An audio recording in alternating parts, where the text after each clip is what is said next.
Ya. Into iyodwa nje kuphela ufana uyazi. Ngiyasibona isihlahla semali. Ngicela bonke osomabhizinisi besithole lesihlahla. Imini ocelayo. Bese bephinde futhi bethola leli flower leli. Right? Bonke nje abamabhizinisi. Thole lesi bese uthola lesi. Right? Uma usuqedile ekhaya kini ungathola lesi. Right? Yabona masunalezi ke. Ngitshela. Masunalezi. Qedile.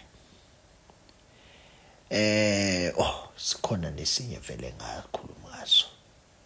Uthi ngilande lesi sisebhathroom. Ngikhombisa.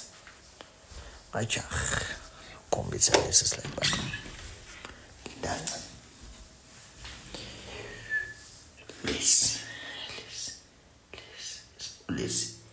Yeah. Thole. Umsebenzi ongaka. Lesi. Umsebenzi waso ke lesi ngiqeda ukukhombisa sona. Kulwa nemoya emibi. Noclean umoya endlini, upurify umoya. Kodwa siya nemoya emibi. Siyilesi nje. Khona esinye enginaso. Inaso lesi. Naso sisebenza into efanayo nalesi.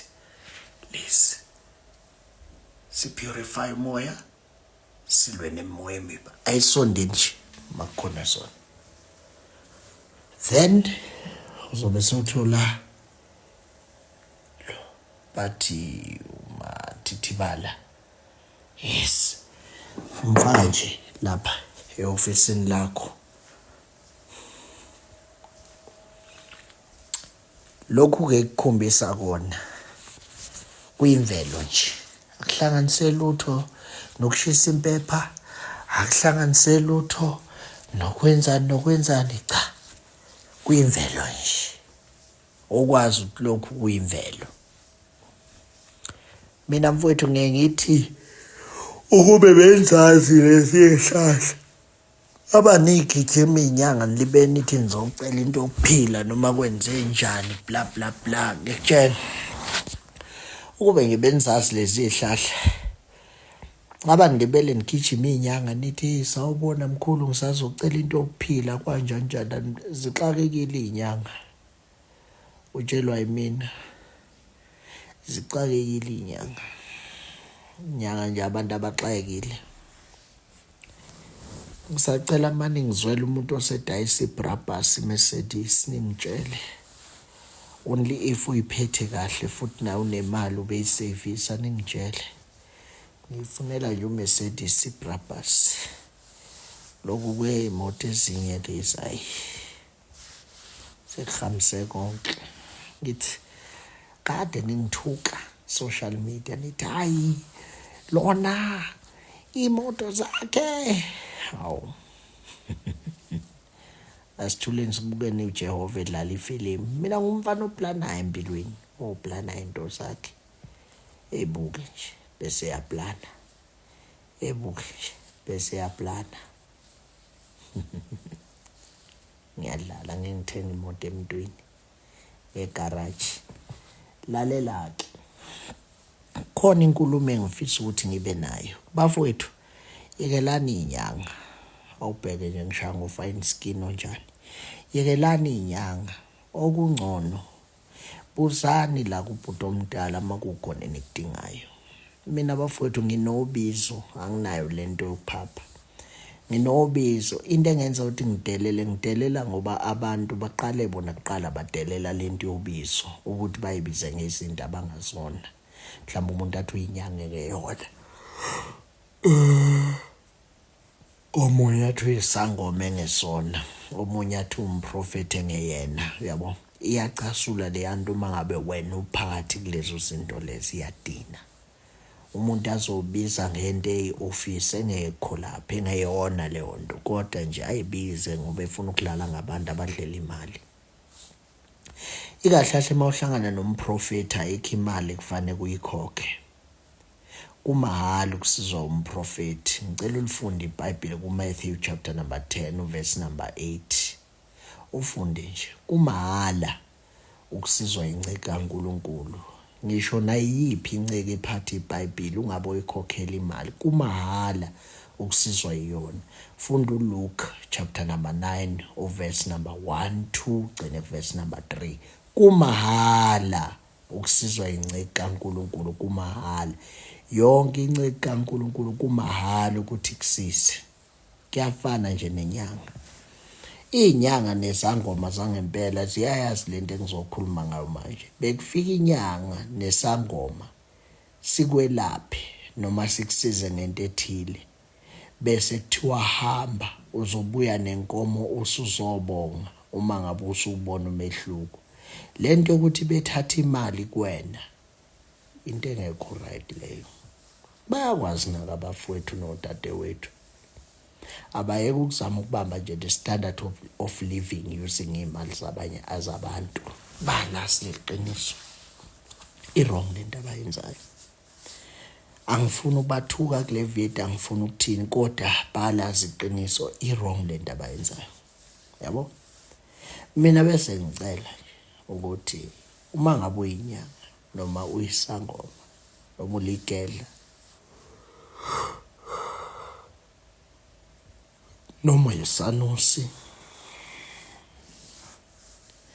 noma nje uyimboni, bengicela kungabe umfundisi noma uyibona umprofeti noma umvangeli noma ukhethwa abantu kwathiwa yiba ibishop, njengoba usho First Timothy chapter number 3 uthi ibishop liyakhethwa libizwa, noma ubona umpostoli. Labo bantu abantu abahlangane noJesu 99.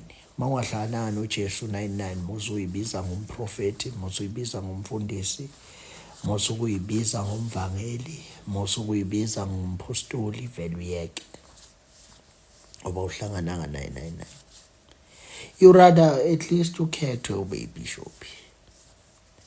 Ngiyacela ukuthi niyekeleni ukuthanda imali. Izinto za spiritually asidayiswa zonke.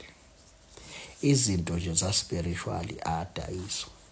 Angikhulumi ngalezi enikhandela zona. Ngithi mina izinto za spiritually zonke asidayiswa. Simahala ha. Izinto nje za spiritually. So bengicela labantu bonke abakhona la emhlabeni nibanike zonke lezi zinto mahala, because lezi zinto lezi zimahala. Zimahala zonke. Ngithi ngiyanitshela. Zimahala zonke. That's why mina bafowethu ngiyacela ngama-Sunday ngizonifundisa amakhambi awesintu mahala ha. Niwafunde nje niwazi. Phinde futhi ngibe nesikhathi la nginifundisa khona iBhayibheli mahala ha, nilazi nje. Yabo? Khona nizokwazi konke ukuthi kumahala. Ningalibele nithathelwe imali zenu. Nikwazi konke ukuthi kumahala. Asikho isithwalo. Amanga lawo. Basobe befuna imali yenu nje bezonithathela imali yenu, ayikho leyo nto leyo. Edingejela. Basuke bezonithathela imali yenu into engekho leyo. Uyobheka umuntu othi uthwele. So ephila ngeenyembezi zabanye abantu bakuqala kufike oqala agaxela amthathele 100,000 usezophilisa usoft life ngalo 100,000 nawe uzuthembe ukuthi unemali, kanti ayile yalo wasekuqaleni. Anibambe nonke nisale nikhala nonke, mase nikhala nonke bese cima ifoni uthi uyamfonela sene-PA nithi niyabuya senama-bodyguard seningashawa noma ngayinini manisondela phambi kwakhe. Kufanele nivuke ne-South Africa. Senikhulile manje. Ave nginithanda. Ngiyanilwela bafowethu futhi ngiyanithanda. Sengiyafana noJesu. Lizonifela futhi anginankinga yalokho. Makufanele sifeni nizofa mina. Ngoba iqiniso lithi fanele nina nikhululeke. iy'ngane zenu fanele y'phume kulesiqalekiso enikuso sokuthi nibanjwe inkunzi kungabi indaba yalutho. Mina ngizonilwela kuzoba indaba yodwa.